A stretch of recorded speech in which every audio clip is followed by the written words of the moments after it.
ধুর ছাতা, চার্জটা এখনই শেষ হতে হলো। ভালো লাগে এইসব ছাতার মাথা। কি করব এখন আমি? এতক্ষণ চার্জে বসিয়ে দিয়ে আমি কি করব? বাবা, আমি তো কাজও করতে পারবো না। এ বাবা, এর আবার কি হলো? চারিদিকে নোংরা হয়ে পড়ে আছে, সব কাজ বন্ধ করে পাগলির মতন এখানে বসে আছে কেন? দেখি ধুর ছাতা, ভাল লাগে না। এই এত কাজ পড়ে আছে, তুমি এখানে বসে কি করছো? উঠে কাজ করতে পারছো না? পারছি না। এইভাবে তোকে কাজ করানো যাবে না, একটা বুদ্ধি বের করি। এই কি গো, এই দেখো তোমার বান্ধবী ফোন করেছে, একটু কথা বলো। হ্যাঁ, বান্ধবী ফোন করেছে।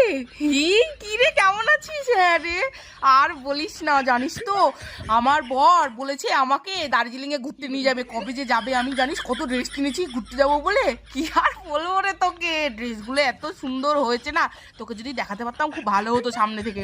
তুই চিন্তা করিস না, তোকে না আমি ছবি পাঠিয়ে দিব, ঠিক আছে? হ্যাঁ রে, আর বলিস না। হ্যাঁ, তুই যাবি না কোথাও ঘুরতে?